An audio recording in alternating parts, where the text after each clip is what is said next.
오늘부터 대강절이 시작됐습니다. 그래서 이번 연말까지는 이 예수님의 오심에 대한 주제로 저희들이 12월 말까지 말씀을 나누게 되겠습니다. 오늘 첫 번째 말씀으로 사무엘하 7장에 있는 말씀을 나누겠습니다.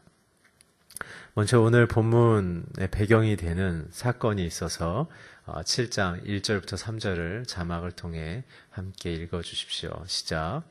여호와께서 사방의 모든 적으로부터 다윗을 지켜주셨기 때문에 그는 이제 자기의 왕궁에서 살게 됐습니다. 다윗이 예언자 나단에게 말했습니다.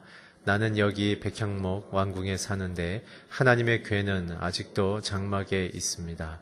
그러자 나단이 왕께 대답했습니다. 여호와께서 왕과 함께 하시니 왕께서 마음에 두신 일이 있다면 무엇이든 그대로 하십시오.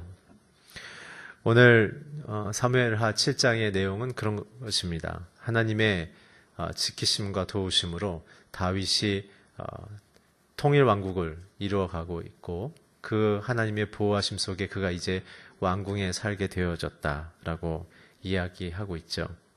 1절의 문장 구조가 굉장히 독특합니다.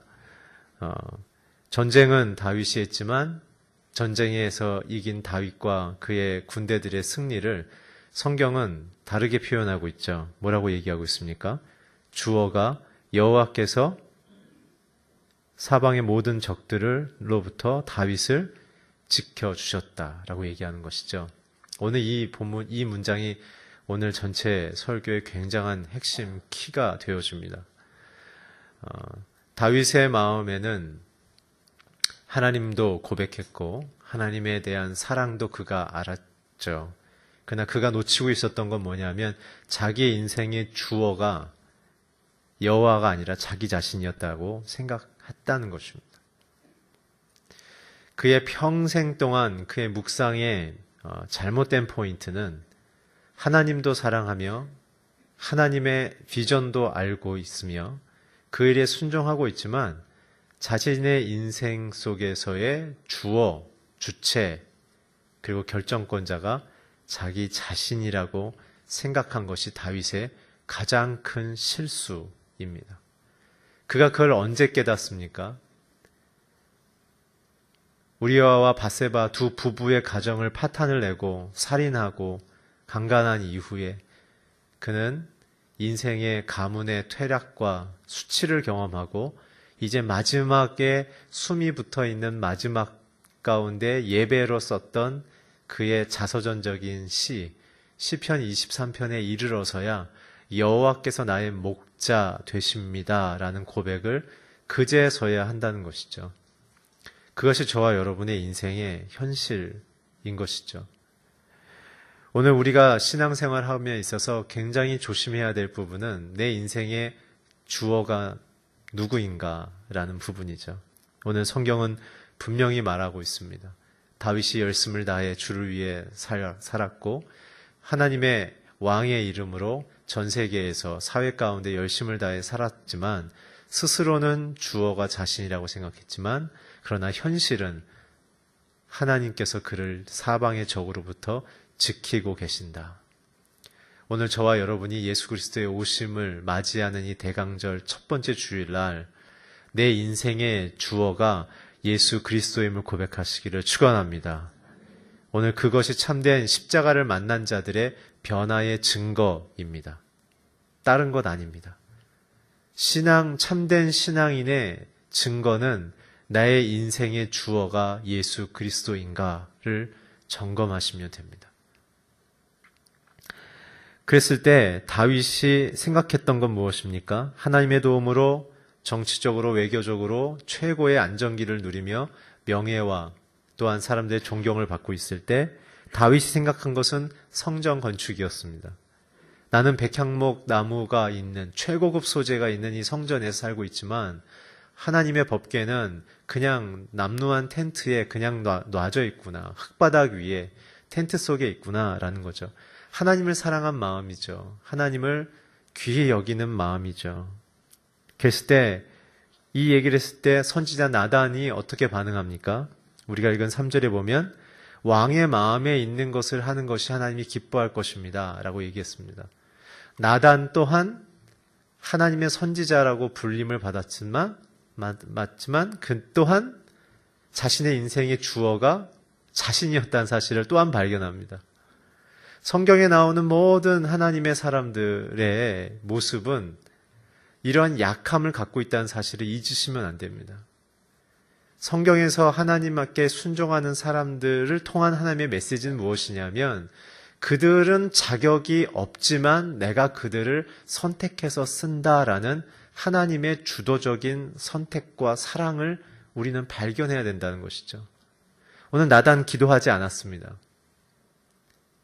인간적 관계 속에 지금 잘 나가고 승승장구하고 있는 다윗의 힘이 얻어져가는 그 모습 속에 그것이 하나님의 부흥이며 하나님의 도움심이라는 힘을 얻어가는 방식의 세상적 관점으로 나단도 생각했기에 선지자라는 하나님의 뜻을 대변하는 자라는 그 태도를 잃어버리고 사람의 힘 앞에서 그의 마음은 하나님을 잊어버리는 불순종을 했다는 것이죠. 아무리 하나님과 가까운 사람이어도 매 순간 주 앞에 엎드리지 않는다면 오늘 우리에게 오시는 예수님을 우리는 발견할 수도 없으며 만날 수도 없으며 그분의 사랑 안으로 들어갈 수도 없다는 사실입니다.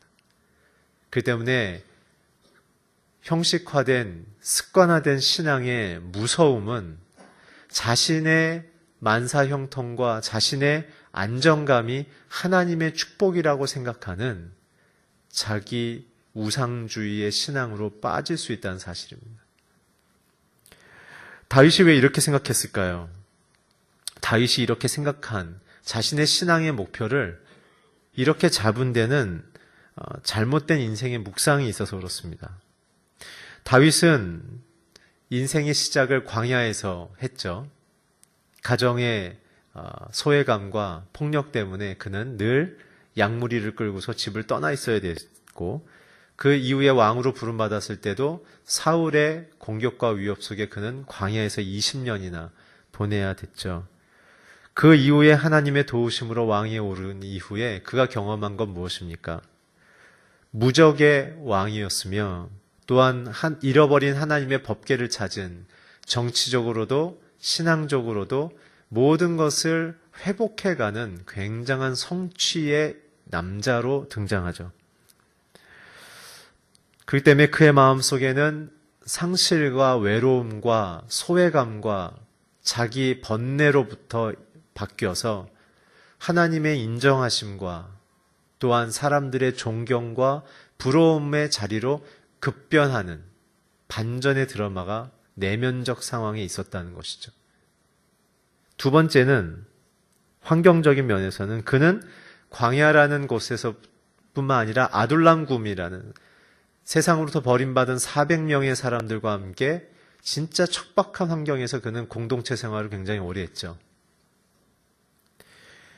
그리고 난 이후에 하나님의 부흥과 도우심 속에 그는 어디로 장소를 옮겼습니까? 이제는 광야의 굴이 아니라 가장 세상의 중심인 다윗 성으로 그는 입궁하기 시작했다는 것이죠.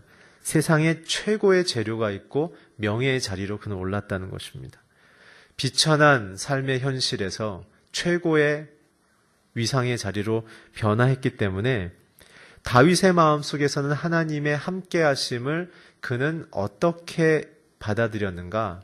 자기 인생의 환경의 개선으로 하나님의 도우심을 해석했다는 사실입니다.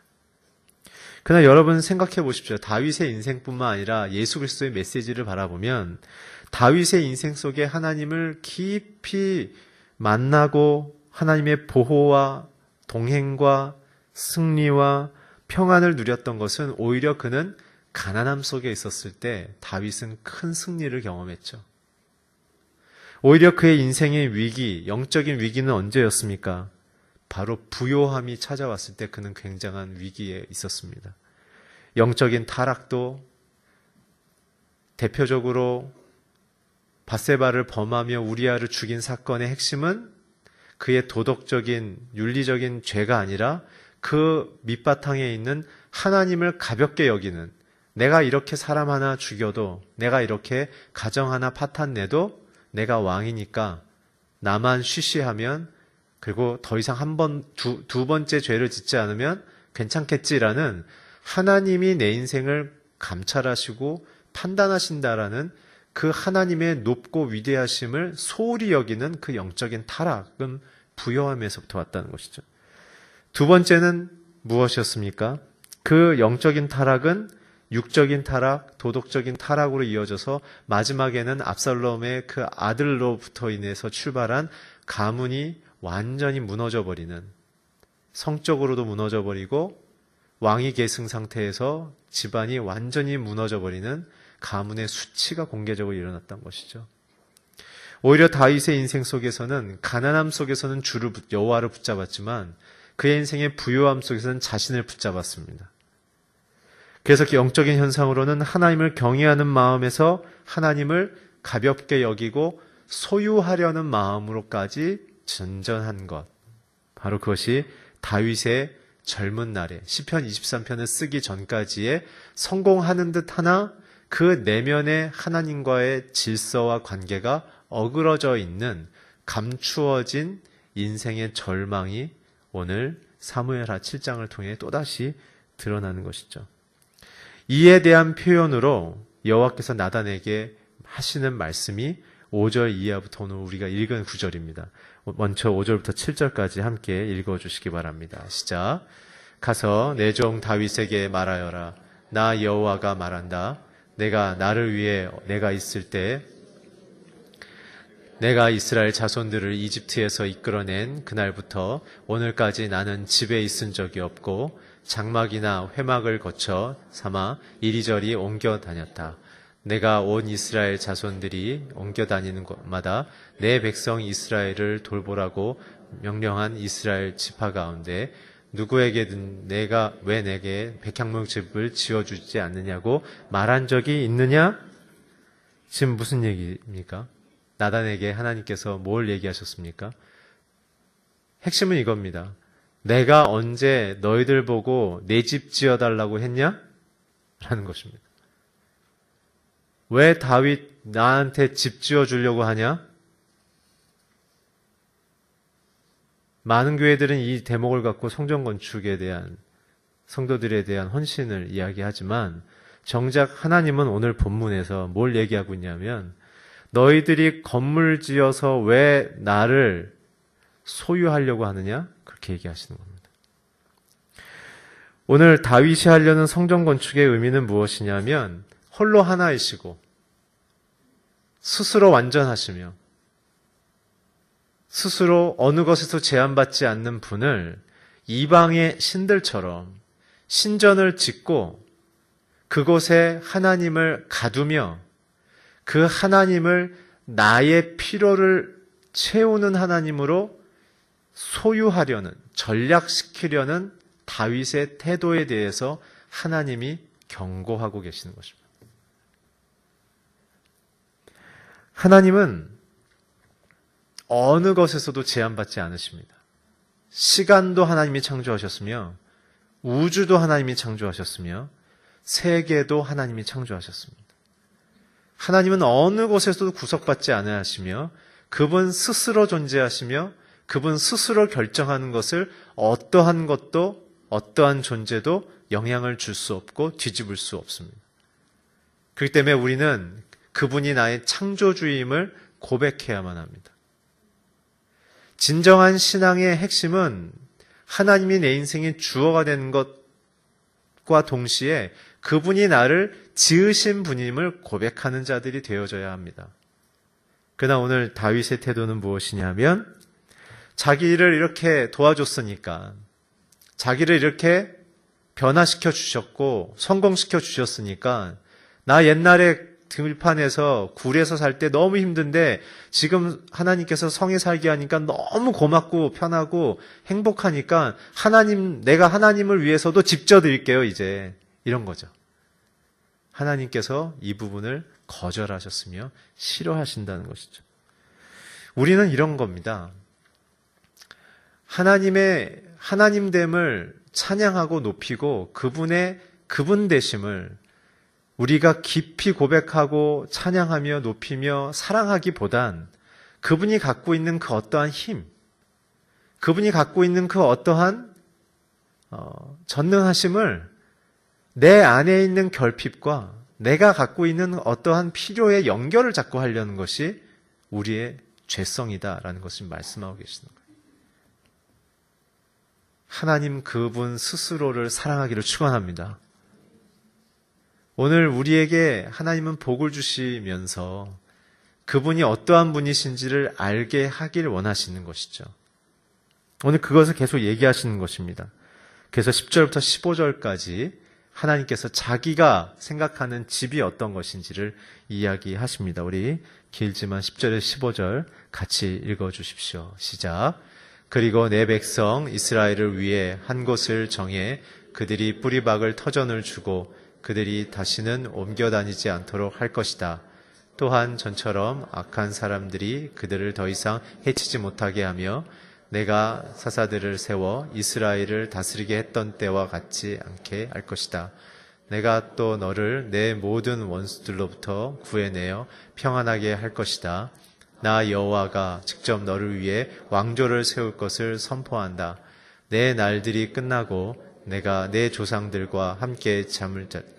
내가 내 몸에서 나올 때 내 자손을 일으켜 내 뒤를 잇게 하고 내가 그의 나라를 든든히 세울 것이다. 그가 내 이름을 위해 집을 세울 것이고 나는 그 나라의 보좌를 영원히 세워줄 것이다. 나는 그의 아버지가 되고 그는 내 아들이 될 것이다. 그가 잘못 저지르면 사람이라는 막대기와 인생이라는 채찍으로 그를 징계할 것이다. 그러나 내 사랑은 결코 그를 떠나지 않을 것이다. 내가 내 앞에서 없앤 사울에게서 내 사랑을 거둔 것처럼 하지는 않을 것이다.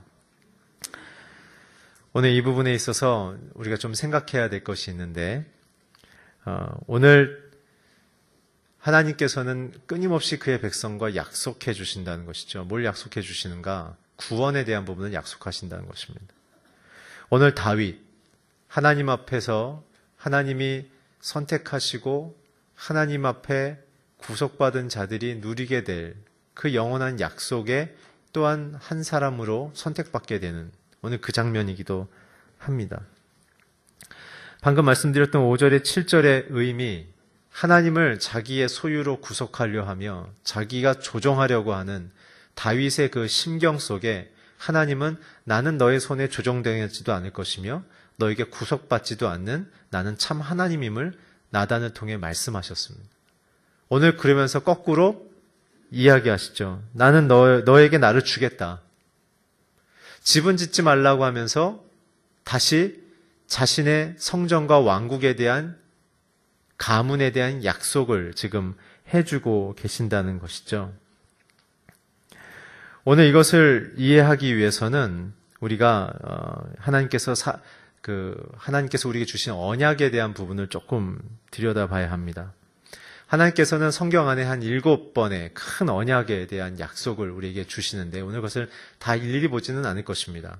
첫째는 원복음, 아담과 하와에게 주셨던 여자의 후손이 뱀의 머리를 상하게 하며 너희들을 구원할 것이라는 예수 그리스도가 오실 것에 대한 그 약속이 첫 번째 언약으로 나타나며 두 번째는 노아의 언약, 다시는 물로써 너희를 심판하지 않겠다라는 노아의 언약, 그러면서 무지개를 보여주셨죠. 다시는 너희들에게 물로 심판하지 않을 것이다. 그러면서 나타난 것이 이제 아브라함의 언약입니다. 아브라함의 언약은 무엇입니까? 이제는 진정으로 함께 하심, 그의 백성과 함께 하심의 그 속내를 보이시며 내가 너에게 지시할 땅으로 가면 너는 복의 근원이 될 것이며 너를 통하여 나는 수많은 열방의 사람들을 내 자녀로, 가족으로 만들겠다. 그래서 아브라함을 아브라함으로 바꾸죠.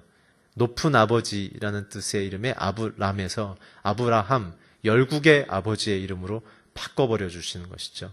그러면서 창세기 17장에 보면 짐승을 둘로 쪼개서 양쪽으로 두 쪽을 내서 놓은 다음에 서로 화해해야 될 사람이 손잡고 그 길을 걸어가게 하시면서 화해와 하나됨에 대한, 용서에 대한 부분을 서로 실천한, 이 짐승에 대한 쪼개짐, 그리고 돌아오지 않을 광야로 멀리 떠나보냄에 대한 이 두 가지의 메시지를 통해 예수 그리스도가 우리를 통해서 몸이 상할 것이고 너희들에게 보내질 것이라는 아브라함의 언약이 창세기 17장을 통해서 우리에게 주어지게 됩니다.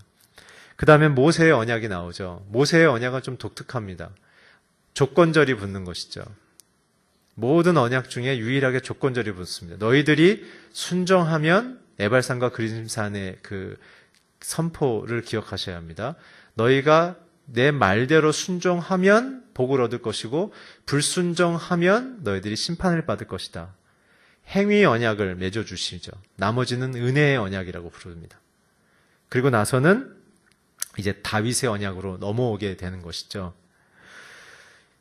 신명기의 언약은 조건절이 있지만 그러나 갑자기 다윗의 언약으로 나오면서 오늘 보시는 것처럼 다윗, 네가 그렇게 실수가 많고 네가 나에게 순종하지 않고 나를 소유하려고 했던 죄를 지었어도 나는 너를 용서하고 너의 가문을 끝까지 지키겠다라는 이제 예수 그리스도의 십자가의 전적인 은혜에 대한 약속을 우리에게 보여주신다는 것이죠. 신앙이란 이런 것입니다. 그렇게 우리의 허물과 우리의 약함과 우리의 어두움을 아시는 예수께서 우리의 행위, 우리의 본질을 책망하지 않고 그것을 스스로 본인이 다 떠안고 그러한 우리조차도 그리스도 안에서 있는다면 우리를 놓지 않겠다. 좀 더 적극적으로 얘기하면 그런 우리를 억지로 자기의 안으로 끌어들여 주셔서 우리가 그리스도의 나라, 그 집, 그 왕국, 그 성전에서 나가지 않고 영생을 얻도록 내가 너희를 초대하며 내가 너희를 끝까지 놓지 않겠다라고 말씀하시는 것이 오늘 10절부터 15절의 핵심 메시지입니다. 그래서 마태복음 1장이 이렇게 시작하는 것입니다. 아브라함과 다윗의 자손 예수 그리스도에 대한 족보를 소개하는 것이죠. 거기서 보면은 모세에 또 빠졌고 수많은 그 뒤에 보면 선지자들의 언약도 다 빠져버리고 아브라함과 다윗의 자손 예수 그리스도라고 강조하는 것이죠. 그것은 방금 말씀드린 것처럼 아브라함이나 다윗이나 그들의 내면과 삶의 그 내용이 하나님 보시기에 합할 만한 그 어떠한 것이 아무것도 없었지만 하나님이 선택하셨고 하나님이 부르셨으며 그 하나님의 약속이 이루어질 때까지 끝까지 하나님의 손으로 붙잡아 주심. 그래서 그리스도의 이 땅에 오심과 우리를 향한 회복의 언약, 구원의 언약은 저와 여러분의 어떠한 그 선한 것을 기초하지 않고 전적인 우리의 타락과 부패함을 떠안으시며 그럼에도 불구하고 우리를 용서하며 그분의 거룩 안에 지키시며 우리를 싫다하지 아니하시며 다 아시지만 그러나 너는 나의 존귀하고 영화로운 자녀라고 말씀하시는 죽음을 삼킬 수 있는 크신 그리스도의 사랑에 대한 우리에게 향한 선언이자 선포이신 것입니다. 우리는 그 선포로 자유를 얻는 것입니다. 우리는 그 선포로만 우리의 정체성이 시작이 되는 것입니다. 그 때문에 우리는 우리의 행위, 다윗처럼 주를 위해서 내가 무엇을 해드릴게요 라고 얘기하는 그러한 잘못된 신앙을 버리고 이 주님을 소유하려고 하는 이 탐심과 탐욕과 나중심적인 이런 끊임없는 어둠의 태도들을 그럼에도 불구하고 용서하시고 그럼에도 불구하고 사랑하시며 그럼에도 불구하고 귀히 여기시는 그 예수님의 측량할 수 없는 사랑에 우리는 탐복하고 감사함으로 나아가는 것. 그래서 우리는 어떠한 죄가 있든지 그분 앞에 나아가 고할 수 있으며 어떠한 우리의 절망과 실수가 있더라도 그렇게 우리를 자신의 집 안에, 성전 안에, 자신의 나라 안에 두기를 원하시는 하나님의 아들 예수의 사랑의 열심 앞에 그분을 신뢰함으로 기뻐하고 실패하지 않을 것이며 내가 잊혀지지 않을 것임을 내가 확신함으로 주 앞에 나아가 있는 모습 그대로 주님 나를 받아주십시오라고 얘기할 수 있는 자녀됨의 용기가 생긴다는 것입니다. 오늘 저와 여러분의 마음속에 주를 향한 찬양과 노래가 더 커지기를 주의 이름으로 축원합니다. 그래서 여기에서 주님이 말씀하시는 나라는 우리의 행위나 어떠한 조건으로 들어가는 것이 아니라 예수로만 들어갈 수 있기 때문에 그분이 말씀하시는 성전, 터전, 그분의 나라는 결국은 예수와 관계가 있어야만 들어가는 것입니다. 내 안에 어떤 것이 있느냐가 중요한 게 아니라 내가 예수를 구주로 고백하고 있는가? 그분이 내 인생의 주어인가? 그분이 내 인생의 전부인가? 라는 그 고백이 있다면 들어가게 된다는 것. 그것이 다윗의 가문으로부터 주께서 오시는 이유이며 그 족보를 쫓아 창녀도 있으며 이방의 여자도 있으며 정말 부끄럽고 수치스러운 삶을 산 사람들의 그 족보와 계보를 쫓아서 주님이 오신 이유는 내가 너희들의 눈물과 그 수치와 절망과 어두움과 그 모든 실수를 다 안고서 나는 너희를 사랑하며 내 나라에 받아들이며 나는 너희를 회복하는 자다라는 그 사랑의 크기를 보여주신다는 것이죠.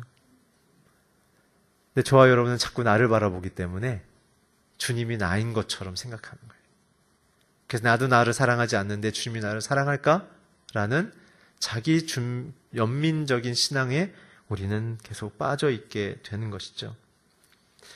그래서 다윗에게 주신 이 언약의 핵심은 예수님의 죄사함으로 인하여 우리가 구원받고 받아들여진다라는 그 약속입니다.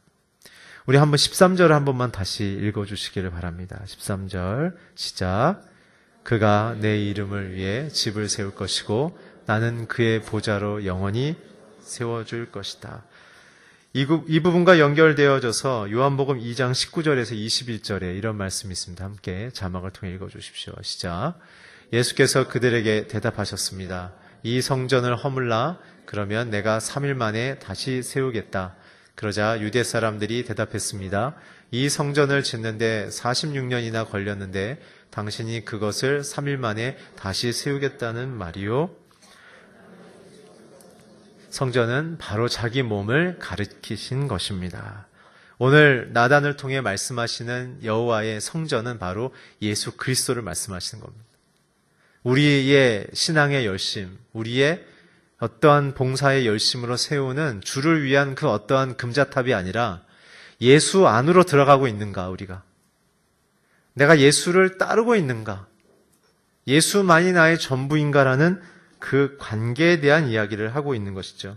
그래서 그 성전은 어디에 있는가? 누가복음 17장 20절, 21절을 함께 읽어주십시오. 시작. 바리새파 사람들이 하나님 나라가 언제 올 것인지 물어보자 예수께서 대답하셨습니다. 하나님 나라는 눈으로 볼 수 있는 모습으로 오지 않는다. 또한 보라 여기 있다, 보라 저기에 있다 하고 말할 수도 없다. 하나님 나라는 너희 안에 있기 때문이다. 이 예수 그리스도는 어디에 계신다는 얘기입니까? 여러분과 제 안에 계신다는 것입니다. 우리 안에 어디 계실까요? 영혼에도 계시며 지성에도 계시며 감성에도 계시며 의지에도 계신다는 것입니다. 그러니까 저와 여러분이 그분의 나라에 연결된다는 것, 우리를 위해 오시는 예수 그리스도를 믿고 받아들인다는 것은 내 영혼이, 내 지성, 감성, 의지가 예수 그리스도만을 따르며 그분만을 묵상하기로 결정하는 것. 그래서 주님이 성육신, 말씀이 육신이 돼서 와주신 겁니다. 그 때문에 성경을 읽지 않으면, 주의 말씀을 먹는 자가 되지 않는다면 이 예수를 알 수가 없습니다. 그래서 만나를 주시면서 매일매일 하늘에부터 공급되어지는 그 양식을 먹어야만 산다라는 교훈을 주셨으며 땅에서부터 생수가 터져나오는 것을 보며 목마른 자는 줄이고 목마른 자는 값없이 와서 먹으라는 그 체험을 40년 동안 시키신 이유는 바로 하늘에서 내려온 산떡이신 예수를 먹게 하기 위해서며 우리에서 예수가 생명수가 돼서 우리의 영혼의 배라고 하는 것은 우리의 지성과 영혼을 의미하는 것입니다. 지성과 영혼에서 그리스도의 샘물이 터져나오는, 오히려 우리 지성과 우리의 영혼이 그리스도가 터져나오는 근거로 전환되어지는 지극히 그리스도의 나라 안에 거하여 있는 자들로 변하여져라 하는 것입니다. 교회에 나와서 교회의 문화와 습성과 언어와 삶의 양식을 배우는 것이 아니라 정말 내가 그리스도의 삶을 따라 살고 있는가? 그리스도의 이 모든 명령을 사랑하고 매일매일 먹고 내 자신의 영혼과 지성, 감성, 의지를 그렇게 바꿔나가고 있는가? 라는 이야기가 오늘 우리에게 주시는 메시지이죠. 마지막으로 요한복음 17장 21절부터 23절을 같이 읽어 주십시오. 시작. 아버지여, 아버지께서 내 안에 계시고 내가 아버지 안에 있는 것 같이 그들도 모두 하나가 되게 하시고 그들도 우리 안에 있게 해 아버지께서 나를 보셨다는 것을 세상이 믿게 하소서. 아버지께서 내게 주신 영광을 내가 그들에게 주셨습니다. 이것은 우리가 하나인 것 같이 그들도 하나가 되게 하려는 것입니다. 내가 그들 안에 있고 아버지께서 내 안에 계신 것은 하나가 되게 하려는 것입니다. 그것은 또 아버지께서 나를 보내신 것과 아버지께서 나를 사랑하신 것처럼 그들도 사랑하셨다는 것을 세상이 알게 하려는 것입니다. 아멘. 예수 그리스도의 오심의 목표는 여기 있습니다. 하나님과 저와 여러분의 연합에 있다는 것이죠. 마치 그것은 접붙인 가지로 비유되고 있는 것인데 그것은 무엇입니까? 생질이 다른 두 개의 나무가 이제는 한 나무가 된다는 것이죠. 어떤 방식으로요? 뿌리가 있는 줄기의 나무의 형질로 접붙임된 가지가 변화되는 방식입니다. 변화의 방향성이 있습니다. 뿌리가 있는 줄기의 나무의 생질의 내용이 접붙임된 가지로 전달되는 방식. 곧 우리가 그리스도 안으로 들어가면 들어갈수록 저와 여러분이 그리스도의 성품과 그 사명과 그 인격으로 변해가고 있는가가 결국은 성도됨의 현실이자 전부란 사실을 잊지 마시라는 얘기입니다. 그게 신앙의 전부입니다. 그 때문에 말씀을 읽으셔야 됩니다. 주일 예배로는 부족합니다. 매일매일 큐티와 통독과 그것도 어떤 프로그램으로 어떤 좋은 무슨 성경 통독 프로그램을 공부하시라는 얘기가 아니라 이 말씀이 저와 여러분에게 산 떡으로 생명의 떡으로 주어진 예수임을 고백하고 저와 여러분의 가정과 사회 속에 내게 오신 예수님을 모시고 사는 자녀답게 저와 여러분의 영혼과 지성과 감성과 의지가 말씀의 기준에 맞는가를 끊임없이 자신을 체크업하시고 그 기준에 맞도록 바꾸는 것. 그래서 주님이 우리에게 삶의 방향성을 주신 것이 두 가지죠. 하나님을 사랑하고 이웃을 사랑하라. 네 몸처럼. 또 한 기준은 내가 너희를 사랑한 방식처럼. 그 내용은 무엇입니까? 생명을 주기까지 사랑하고 있는가? 원수도 사랑하고 있는가? 어느 순간부터 교회가 자꾸 동아리가 되는 것 같은 느낌이 들 때 저는 굉장히 슬픕니다. 신앙이란 이유로 자기가 좋아하는 사람들끼리 뭉쳐서 밥 먹고 놀러 다니고 뭐 나쁘지 않습니다. 그러나 거기 안에 있다는 사실이 비극입니다. 예수를 믿으면 흩어지게 되어 있습니다. 예수를 진정 만나면 나와 믿음을 나누는 교우들과 깊은 관계가 깊어지면 어떤 열매가 있냐면 예수를 믿지 않는 자들을 향한 눈물이 터져 나옵니다. 왜요?